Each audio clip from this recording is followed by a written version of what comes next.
Hello friends, welcome to career. चलिए तो आगे सभी लोग क्लास में। Good evening everybody. तो सबसे पहले तो प्रीवियस क्लास में कोई समस्या, क्लास स्टार्ट हो चुकी है, प्रीवियस क्लास में कोई प्रॉब्लम हो जल्दी बताओ फटाफट। Good evening everybody, good evening.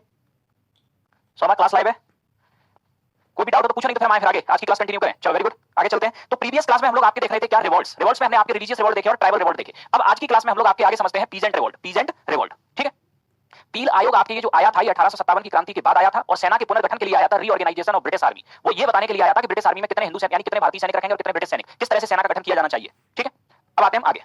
Polymer revolt कोई नहीं है, पॉलीगर रिवॉल्ट है। पॉलीगर आपकी एक कम्युनिटी थी जो मैसूर की बाउंड्री पर रहती थी, उसका काम था बाउंड्री की सुरक्षा करना। जब टीपू सुल्तान की डेथ हुई, आपके इस बात से ये नाराज हुए और इन्होंने अंग्रेजों के विरुद्ध विद्रोह कर दिया। ठीक है,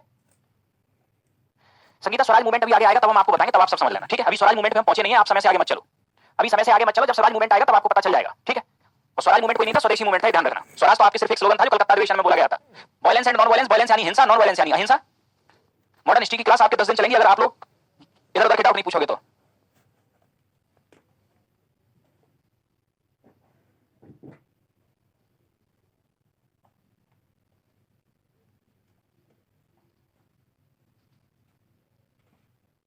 आगे चले।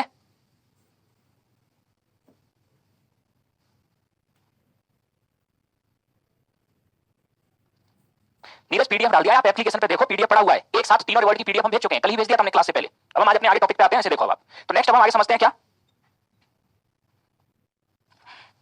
पीजेंट रिवॉल्ट आपके किसान विद्रोह। तो ब्रिटिश टाइम में हुए अगर किसान विद्रोह की अगर हम बात करें आपके, तो किसान विद्रोह क्यों हुए, क्योंकि ईस्ट इंडिया कंपनी और ब्रिटिशर्स के द्वारा किया गया किसानों का शोषण। क्या शोषण किया गया, टैक्स रेट बढ़ाई गई किसानों के ऊपर, या तो इस कारण से विद्रोह हुआ होगा। जबरदस्ती क्या किया होगा, इनकी जमीनें हड़पी गई होंगी टैक्स ना देने पर, तो हो सकता है इस कारण से विद्रोह हो। और क्या हो सकता है, जबरदस्ती कैश क्रॉप कराई गई होगी, तो इस कारण से विद्रोह हो सकता है। ठीक है, कैश क्रॉप अगर इन्होंने खरीदी होगी तो उचित कीमत नहीं मिली होगी, तो इस कारण से भी विद्रोह हो सकता है। तो ये प्रमुख कारण थे इस समय के किसान विद्रोह के। इस समय के किसान विद्रोह में प्रमुख देखें तो सबसे पहला विद्रोह था आपके नील विद्रोह, इंडिगो रिवॉल्ट। इंडिगो रिवॉल्ट की बात करें तो ये जो आपके इंडिगो रिवॉल्ट है, ये 1859 टू 86 से 1859 से 1860 ये विद्रोह शुरू हुआ था बंगाल में गोविंदपुर गांव में नादिया डिस्ट्रिक्ट से। ठीक है, और इस विद्रोह के जो लीडर थे वो थे दिगंबर विश्वास एवं विष्णु विश्वास। अब इस विद्रोह का कारण क्या था आपके, कारण ये था कि वहां के जो किसान थे वो धान की खेती करना चाहते थे, जबकि ईस्ट इंडिया कंपनी जबरदस्ती उनसे किसकी खेती कराना चाहती थी, नील की खेती कराना चाहती थी। नील आप लोग जानते हो जो कपड़ों में लगती है, व्हाइट कपड़े जिससे आपकी ब्राइटनिंग की जाती है उनकी। ठीक है, तो नील की खेती करना चाहते थे। ये जो आपके विद्रोह है इसका वर्णन एक दीनबंधु मित्र है, इनका नाटक था नील दर्पण। दीनबंधु मित्र ने अपने नाटक नील दर्पण में इस विद्रोह का वर्णन किया था। ठीक है, तो ये देखा आपने पीजेंट रिवॉल्ट में सबसे पहले आपका क्या, तो सबसे पहले आपके क्या आपने देखा, नील विद्रोह। अब हम आते हैं इससे आगे।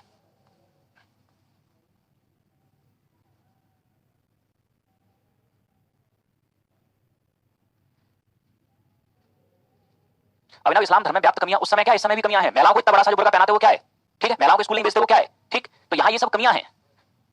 थोड़ा बहुत आप लोग खुद से देख लिया करो व्यावहारिक रूप से क्या चलता है क्या नहीं, हर चीज के लिए डिपेंड हो आप टीचर्स के ऊपर। इंडिगो क्या होता है, इंडिगो नील होता है। इंडिगो मतलब नील, ये नील होती है जैसे आप पानी में डालते हो पानी नीला नीला हो जाता है, उसमें व्हाइट साइड डाल के आप निकालते हो ना बनाना, और व्हाइट साइड उसे कहते हैं नील, उसकी होती थी खेती। ठीक, अब सिंथेटिक नील आती है केमिकल, पहले आपके केमिकल नील नहीं आती थी। ठीक है, कल वाला पीडीएफ हम भेज चुके हैं, आप मैनेजमेंट में बात करो। ठीक है, अब नेक्स्ट चलो लिखो जल्दी नील विद्रोह, लो नोट्स बनाने का टाइम। नील विद्रोह लिखो, नोट करके बताओ नोट कर लिया कि नहीं।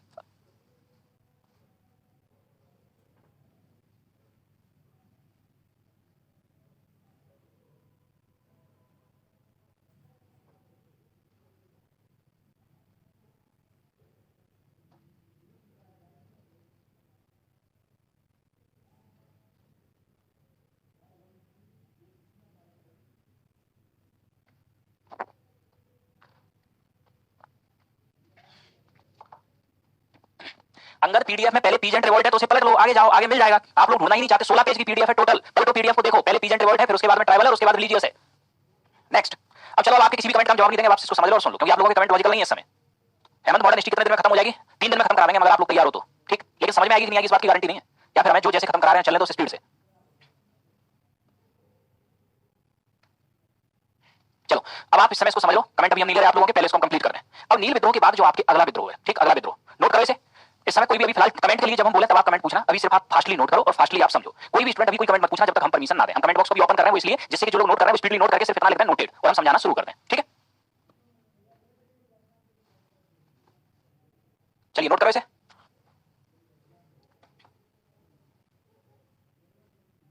विजय इंडिगो मूवमेंट कहां हुआ था, ये लिखा हुआ है इतना बड़ा, इंडिगो मूवमेंट कहां हुआ था, ये नील को ही बोलते हैं इंडिगो, नील को ही हम बोलते हैं इंडिगो, इंडिगो मतलब नील।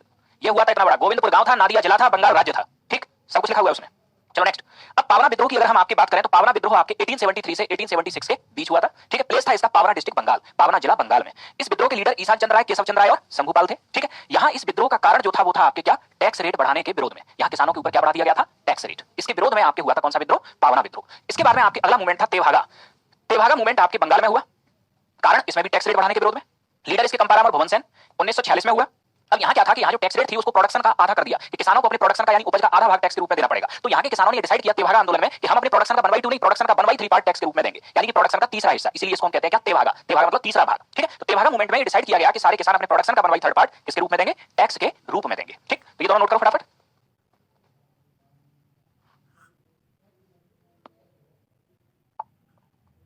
नोटेड।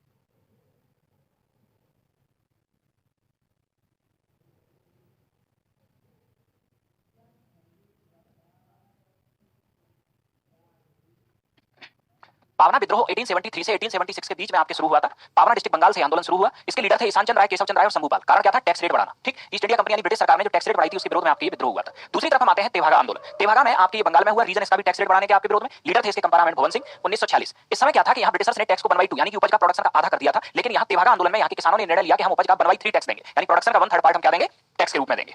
अगला नोट करो, चलो मोपला विद्रोह नोट करो।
नेक्स्ट,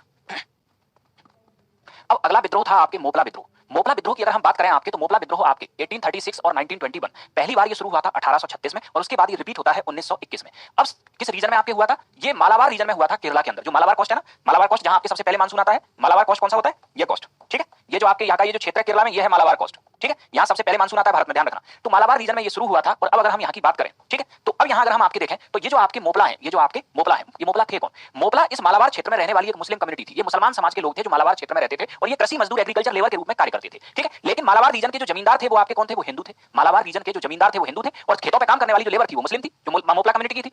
अब यहाँ जमींदारों के द्वारा किया गया मजदूरों का शोषण। कारण क्या था इसका, जमींदार जो मजदूरों का शोषण करते थे, क्या शोषण करेंगे, काम कराएंगे उनसे 15 घंटे, पैसे नहीं देंगे, कम पैसे देंगे, बंधुआ मजदूरी कराएंगे, ये शोषण करते थे। तो यहाँ आपके मजदूर और जमींदारों के बीच संघर्ष हुआ, यही था आपके मोपला विद्रोह। लेकिन कोइंसिडेंटली ये मजदूर थे मुसलमान और जमींदार थे हिंदू। तो यहाँ मजदूरों को किसी ने भड़का दिया कि ये जमींदार तुम्हारा शोषण इसलिए कर रहे हैं क्योंकि तुम मुसलमान और ये जमींदार हैं हिंदू। तो आगे चल के ये जो आंदोलन था ये सांप्रदायिक में परिवर्तित हो गया, यानी कि आपके इसने धार्मिक रूप ले लिया। इस आंदोलन ने हिंदू वर्सेस मुस्लिम हो गया। था तो ये जमींदार वर्सेस लेबर, लेकिन हो गया हिंदू वर्सेस मुस्लिम, और यहाँ भारी आपके हिंसा यानी कि वायलेंस होता है इस मोपला विद्रोह में। ठीक है, अब इसके बाद अगला आंदोलन।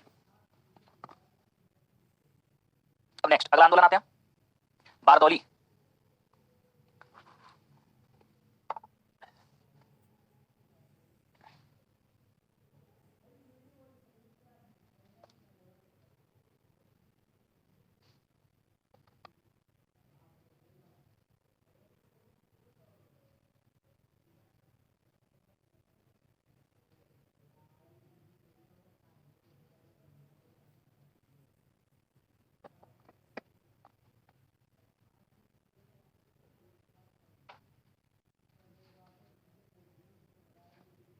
हाँ दीपक, मोपला 1836 में हुआ, 100 साल बाद फिर हो गया ये। 100 साल बाद वहां के किसान फिर जमींदारों के अगेंस्ट लड़ने लगे। आदित्य, क्लास से हटके जो भी क्वेश्चन आपके पूछना है व्हाट्सएप पे पूछ लेना। क्लास से हटके जो भी क्वेश्चन है आप पर्सनल मैसेज करके पूछ सकते हो।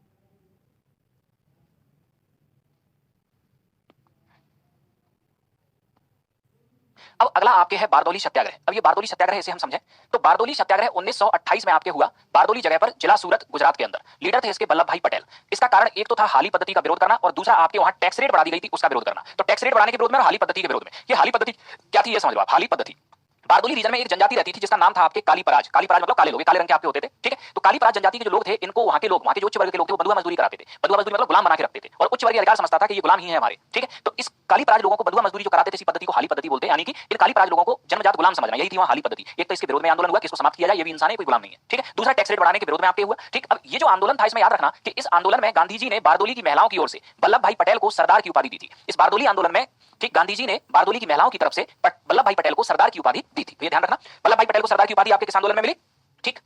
वल्लभ भाई पटेल को आपके सरदार की उपाधि आपके किस आंदोलन में मिलती है, बारदौली आंदोलन में। टॉपिक के बाहर का अगर कोई भी डाउट है आपके, ठीक, करंट कैसे पढ़ना है, आंसर राइटिंग कैसे करनी है, तो ये आप टॉपिक से बाहर आप व्हाट्सएप पे पूछ लेना, ठीक है। ये ध्यान रखना, ये टॉपिक से बाहर ही पूछना, क्योंकि आप बार-बार अपने जो डाउट पूछ के टाइम खराब करते हो उधर-उधर के, क्या पढ़ना है, कौन सी एनसीईआरटी पढ़नी है, तो इस प्रकार के डाउट आप व्हाट्सएप पे पूछ सकते हैं, बता देंगे। अब आते हैं इससे आगे। अब बारदौली आंदोलन के बाद में अब हम नेक्स्ट आगे आते हैं। आगे समझना अगला अवध किसान आंदोलन और एका आंदोलन। इन दोनों आंदोलनों को नोट करो, इन दोनों आंदोलनों को आपके नोट करो।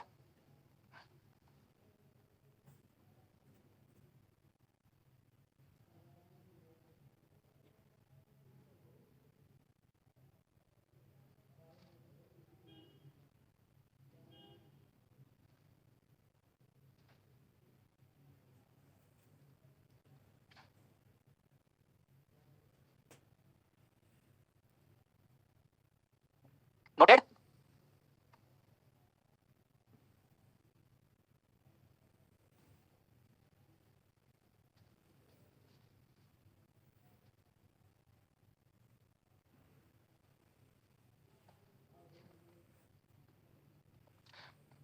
नेक्स्ट याद रखना अवध किसान आंदोलन। अब अवध किसान आंदोलन की अगर हम आपके बात करें तो ये आंदोलन शुरू होता है 1919 में उत्तर प्रदेश के अंदर। इसके लीडर थे झिंगुरी सिंह और बाबा रामचंद्र। कारण इसका भी टैक्स रेट बढ़ाने के विरोध में। एक और आंदोलन याद रखना, एका आंदोलन 1921 से 1922, इस दौर में आपके आंदोलन चला। इसका रीजन था आपके लखनऊ के आसपास शुरू हुआ था, लखनऊ, गोंडा, बहराइच, ठीक है, इस क्षेत्र में आपके आंदोलन चला था। ये क्षेत्र अवध के नाम से जाना जाता है उत्तर प्रदेश में। लीडर थे इसके मदारी, पासी और सहरेव। इस आंदोलन की खास बात यह है कि पासी जाति और यादवों ने शुरू किया था इस आंदोलन को आपके, ठीक है। इसका भी कारण क्या था कि टैक्स रेट बढ़ाना इसके विरोध में हुआ और गैर कानूनी रूप से आपके जमीन को आपके जब्त कर लेना। सरकार उस समय क्या करती थी कि पहले तो टैक्स रेट बढ़ाती थी, लोग टैक्स नहीं दे पाते थे और उनकी जमीनों को गिरवी रख लेती थी, उनको जब्त कर लेती थी। तो इसके विरोध में आपके शुरू होता है कौन सा आंदोलन, एका आंदोलन। इसके विरोध में शुरू होता है कौन सा आंदोलन, एका आंदोलन। अब आते हैं इससे आगे। नेक्स्ट अगला आपके दक्कन उपद्रव।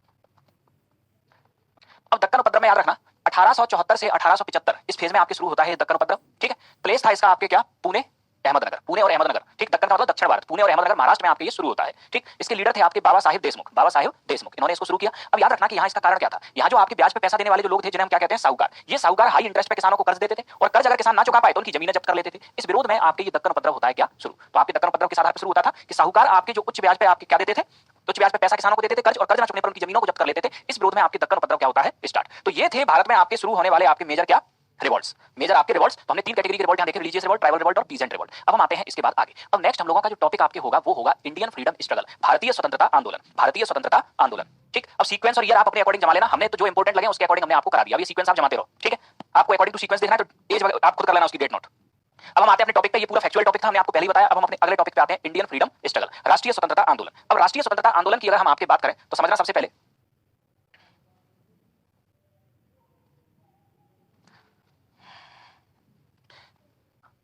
आंदोलन। तो सबसे पहले तो हम आपके ये देख रहे हैं कि आंदोलन हम कहते किसे हैं, क्योंकि अभी हमारा टॉपिक है, अब यहाँ से पूरा इंटरकनेक्टेड होगा। अब यहाँ से समझने का टॉपिक शुरू, ये जो फैक्चुअल था ये खत्म। अब एक बार फिर समझने की टॉपिक आपके शुरू होगा। तो समझना आप एक पॉइंट से आप समझना,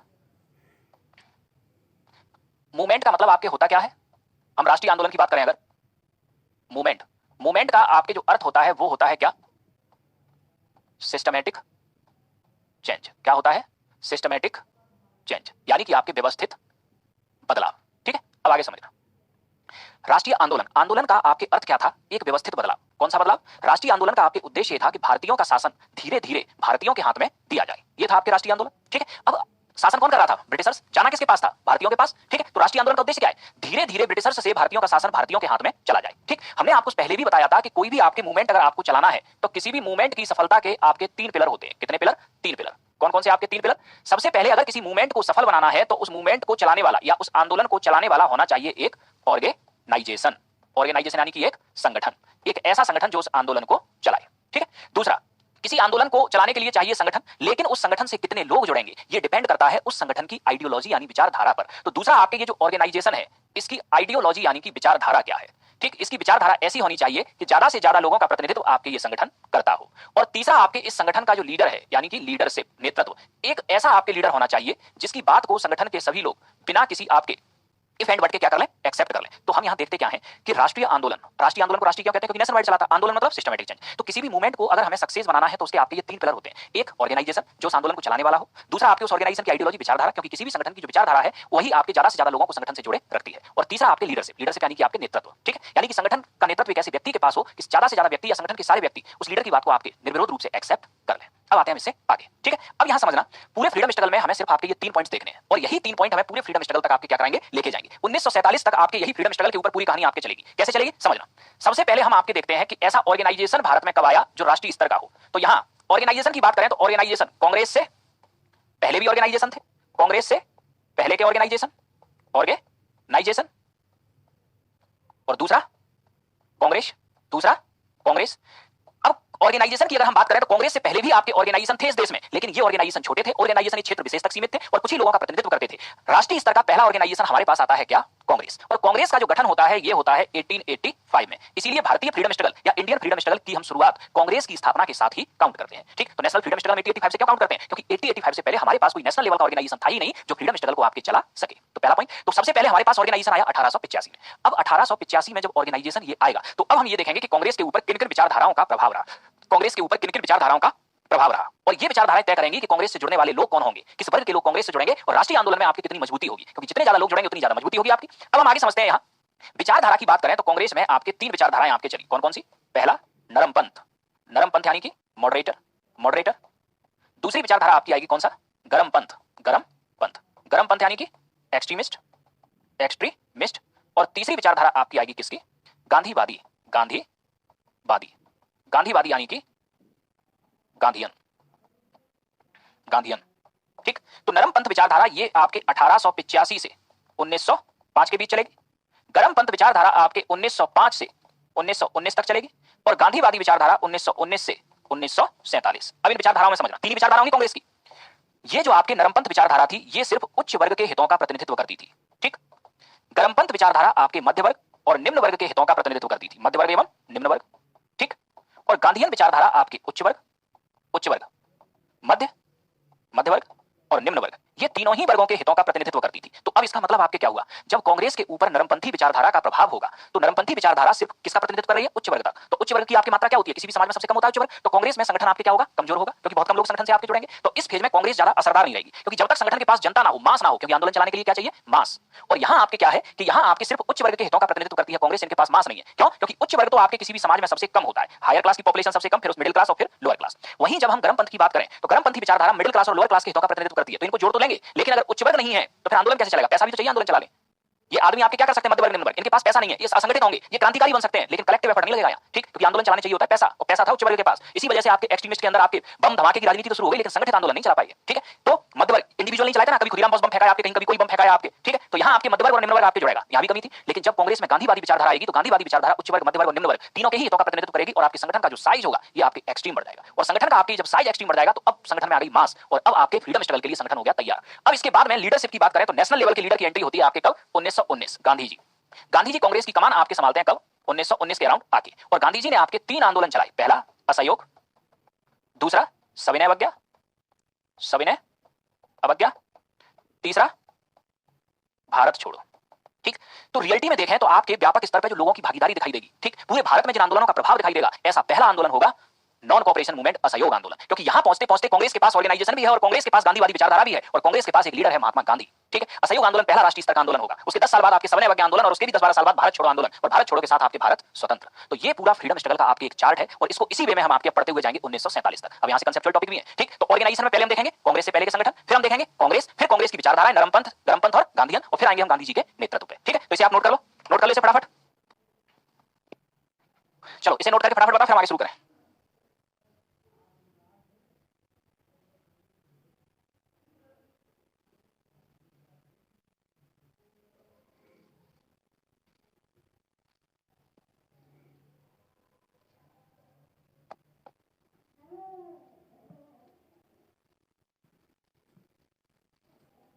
चलो वेरी गुड। तो अब आगे आते हैं हम लोग। तो हम सबसे पहले आपके जो हेडिंग उठाएंगे आपके कौन सी, कांग्रेस की स्थापना के पहले के संगठन। अगर हम कांग्रेस की स्थापना के पहले के संगठन देखें तो इन संगठनों की प्रकृति क्या थी, ये रीजनल थे, इनकी स्थापना किसी क्षेत्र विशेष में हुई थी और इनका प्रभाव सिर्फ वहीं तक था। दूसरा, ये किसी वर्ग विशेष से संबंधित थे, या तो ये आपके साहूकार वर्ग से थे या आपके जमींदार वर्ग से थे, तो इनका जो प्रभाव था या ये जो पॉलिटिकल अवेयरनेस क्रिएट करते थे तो एक सीमित लोगों में क्रिएट करते थे। खासकर के दूसरे शब्दों में देखें तो कांग्रेस की स्थापना के जो पहले के संगठन थे ये आपके एलिट क्लास के इर्द गिर्द घूमते थे, सिर्फ उच्च वर्ग के इर्द गिर्द, ठीक है, और वो भी सीमित क्षेत्र में। इनकी जो डिमांड थी वो किसी वर्ग विशेष की डिमांड से संबंधित थी और इनका प्रभाव बड़ा सीमित था। तो ये थे क्या फीचर्स कांग्रेस की स्थापना से पहले के संगठन, कांग्रेस की स्थापना के पहले के संगठन, ठीक है। अब नेक्स्ट हम आगे आए, आगे समझते हैं। तो कांग्रेस की स्थापना के पहले के संगठन क्या थे, या तो क्षेत्रीय थे, बहुत सीमित वर्ग से संबंधित थे, उसी वर्ग विशेष की मांगों को उठाते थे, तो इनका प्रभाव क्या था, बड़ा सीमित टाइप का था। तो अब हम कांग्रेस की स्थापना के संगठन पहले के संगठनों में मेजर ऑर्गेनाइजेशन हम देखना शुरू करते हैं, नोट करना शुरू करो इसे। ये वो ऑर्गेनाइजेशन है जिनकी स्थापना कांग्रेस की स्थापना से पहले हुई है, वे ऑर्गेनाइजेशन जिनकी स्थापना कांग्रेस की स्थापना से पहले हुई है, ठीक है। ये कुछ ऑर्गेनाइजेशन नोट करते चलो फटाफट, नोट करो। Land holder society and Bengal British India society,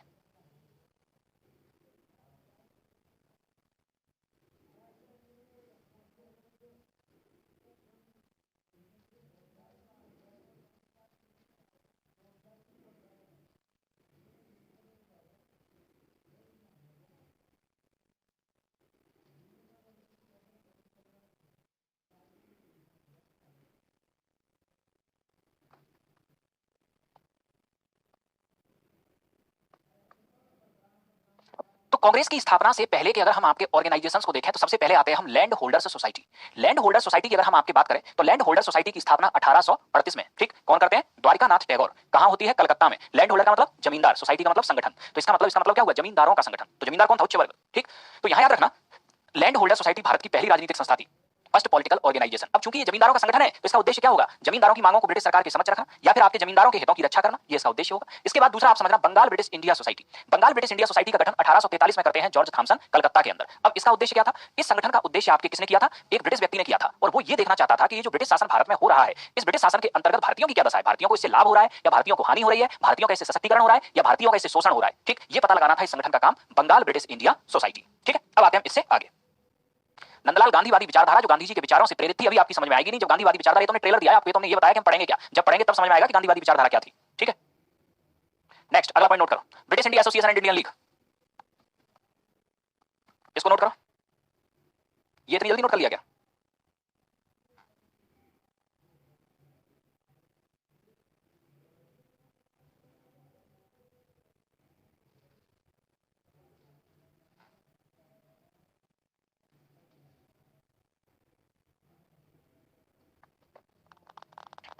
note करो दोबारा।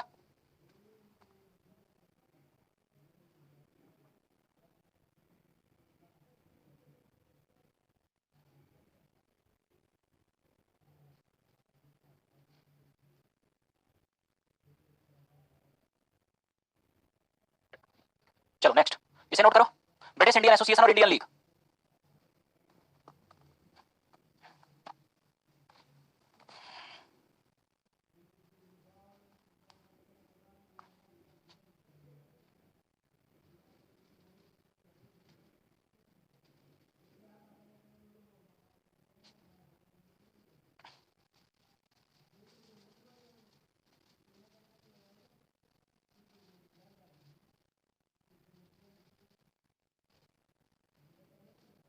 चलो नेक्स्ट,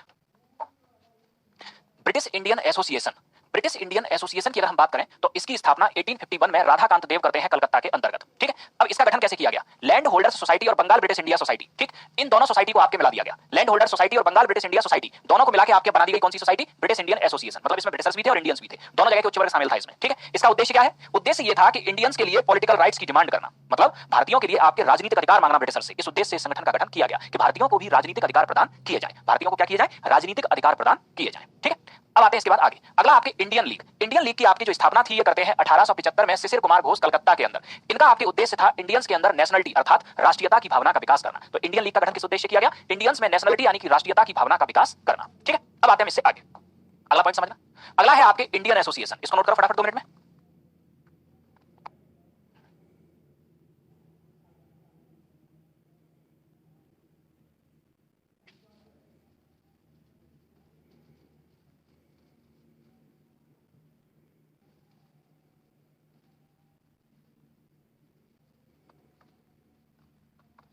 लास्ट वाला नोट नहीं हुआ, ये लो करो नोट, नोट करके बताओ फटाफट।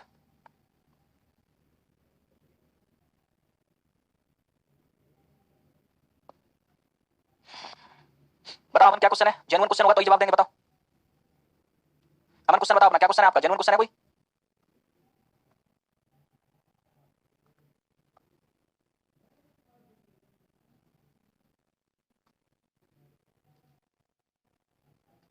चलो नेक्स्ट। अमन आपने आज लिया है एडमिशन, तो आप एक काम करो, आपको कोई डाउट अगर अमन पूछना है तो ये बेस्ट, तो जैसे कि आपका चल रहा है बीच में, तो आप व्हाट्सएप पे पूछना, व्हाट्सएप पे बता देंगे आपको क्या आपकी प्रॉब्लम है। अगला नेक्स्ट, अगला नोट करो, Indian association and Bombay presidency association. कोई बात नहीं अमन, आप व्हाट्सएप पे डाउट पूछ लेना। अभी ना उतारने के लिए हम टाइम अगर कम देते हैं तो आपको पीडीएफ भी तो भेज रहे हैं, जो स्पीडली नोट कर सकते हो वो कर लो, नहीं तो पीडीएफ पाई रही है आपके पीछे से। चलो, Indian association and Bombay presidency association, इसे नोट करो।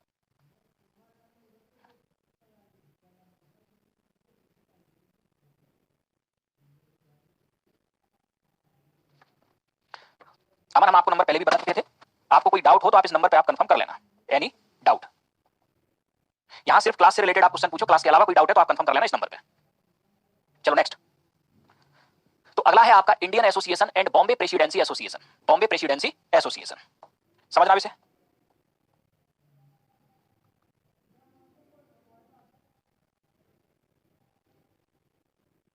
यूरोपियन का आगमन हम बाद में कराएंगे, ये फैक्चुअल टॉपिक है, बाद में कराएंगे, पहले इंडियन फ्रीडम स्ट्रगल खत्म कराएंगे।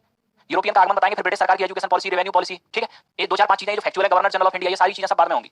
अगला आपके याद रखना इंडियन एसोसिएशन। इंडियन एसोसिएशन की स्थापना 1876 में सुरेंद्र नाथ बनर्जी और आनंद मोहन बोस ने की थी कलकत्ता के अंदर, ठीक है। इनका उद्देश्य क्या है कि भारत में आपकी जो मिडिल क्लास जो एजुकेशन ले रहा है, ठीक, उसका प्रतिनिधित्व करना, जिससे कि जो सरकार के जो कार्य है उन सरकार के कार्यों में आपके ये पढ़ा लिखा मिडिल क्लास क्या करे, इंटरेस्ट लेना शुरू करे। क्योंकि जब पढ़ा लिखा वर्ग सरकार के कार्यों में इंटरेस्ट लेगा तभी पता चलेगा आपके कि सरकार बेहतरी से कार्य कर रही है या नहीं कर रही है। इस उद्देश्य से इंडियन एसोसिएशन का आपके गठन किया गया। दूसरा आपके बॉम्बे प्रेसिडेंसी एसोसिएशन, इसका गठन 31 जनवरी 1885 को बंबई में होता है, ठीक। इसके फाउंडर थे फिरोज शाह मेहता, बदरुद्दीन तैयब और केटी तेलंग। इसका उद्देश्य क्या था? इंडियन सिविल सर्विसेज का एग्जाम उस समय लंदन में होता था और इनकी डिमांड थी उसे क्या कराया जाए, इंडिया में कराया जाए। और दूसरी इनकी डिमांड थी हायर पोस्ट पे सिर्फ ब्रिटिशर्स जाते थे, इनकी डिमांड थी कि हायर पोस्ट उच्च पदों पे भारतीय भी जाएं, ठीक है। इसमें याद रखना कि बॉम्बे प्रेसिडेंसी एसोसिएशन के जो सदस्य थे, ठीक, कांग्रेस की स्थापना में इस संगठन का बहुत बड़ा योगदान था, क्योंकि इस संगठन के सारे सदस्य कांग्रेस के भी फाउंडर मेंबर थे, ठीक। इस संगठन के सारे सदस्य कांग्रेस के फाउंडर मेंबर थे, ध्यान रखना एक तरीके से, ठीक है। अब आते हैं इसके बाद आगे, अब नेक्स्ट आगे समझना।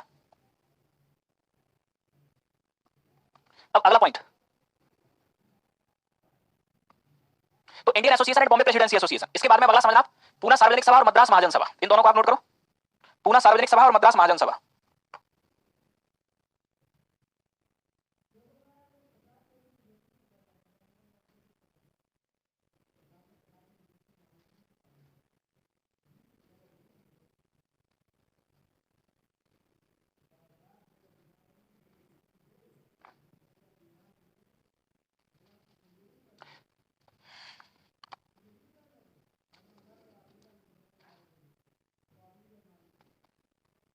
इंडियन एसोसिएशन की स्थापना 1876 में सुरेंद्र नाथ बनर्जी और आनंद मोहन बोस ने कलकत्ता के अंदर की थी। इनका उद्देश्य था कि उस समय तक जो आपके मिडिल क्लास था वो एजुकेशन लेना शुरू कर गया था, तो जिन लोगों के पास एजुकेशन है, मध्य वर्ग में जो लोग शिक्षित बन चुके हैं, उनका प्रतिनिधित्व करना और उन्हें जागरूक करना कि सरकार कैसे कार्य कर रही है, क्योंकि यही मध्य वर्ग है जो सरकार की एक बार कार्य प्रणाली को देख के उसे निम्न वर्ग तक स्थापित करेगा, ठीक, भविष्य के आंदोलनों की एक नई दिशा देगा। इसलिए मध्य वर्ग को दिशा देने के लिए संगठन का गठन किया गया था। बॉम्बे प्रेसिडेंसी यूनियन का गठन 31 जनवरी 1885 बॉम्बे में किया गया, फिरोज शाह मेहता, बदरुद्दीन तैयब और केटी तेलंग ने। इनका उद्देश्य था कि उस समय आईसीएस का एग्जाम लंदन में होता था, उसे इंडिया में कराने की मांग करना, और ब्रिटिश सरकार के उच्च पदों पर पहले सिर्फ अंग्रेज जाते थे, वहां भारतीयों को आपके भर्ती किए जाने की मांग करना। बॉम्बे प्रेसिडेंसी एसोसिएशन के जितने भी मेंबर थे, इनका कांग्रेस की स्थापना में बहुत महत्वपूर्ण योगदान था, क्योंकि ये सारे के सारे लोग कांग्रेस के भी फाउंडर मेंबर थे। इसके बाद में नेक्स्ट आ गया रखना पूना सार्वजनिक सभा और मद्रास महाजन सभा।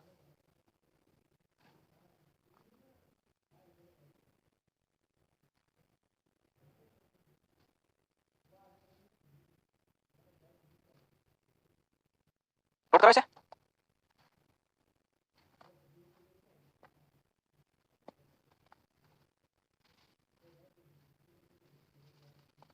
तो पूना सार्वजनिक सभा, पूना सार्वजनिक सभा की स्थापना 1870 में पुणे के अंदर की थी महादेव गोविंद रानाडे और गणेश वासुदेव जोशी ने। इनका उद्देश्य था जनता के अंदर राजनीतिक जागरूकता को फैलाना और महाराष्ट्र में समाज सुधार के कार्य करना। तो पूना सार्वजनिक सभा की स्थापना 1870 में पुणे महाराष्ट्र में महादेव गोविंद रानाडे और गणेश वासुदेव जोशी ने की। इनका उद्देश्य था जनता के बीच राजनीतिक अवेयरनेस यानी पॉलिटिकल अवेयरनेस, राजनीतिक जागरूकता को फैलाना और महाराष्ट्र में सोशल रिफॉर्म करना। और मद्रास महाजन सभा की स्थापना 1884 में मद्रास में की बी राघवाचारी, आनंद चार्लू और जी सुब्रमण्यम अय्यर ने। इनका आपके उद्देश्य था जो मद्रास में जो लोकल ऑर्गेनाइजेशन जो काम कर रहे हैं, local organisation, post office, bank, police थाना, इन सब के कार्यों में कोऑर्डिनेशन बनाना, ठीक है, एक तरीके से। तो ये था आपके इनका उद्देश्य।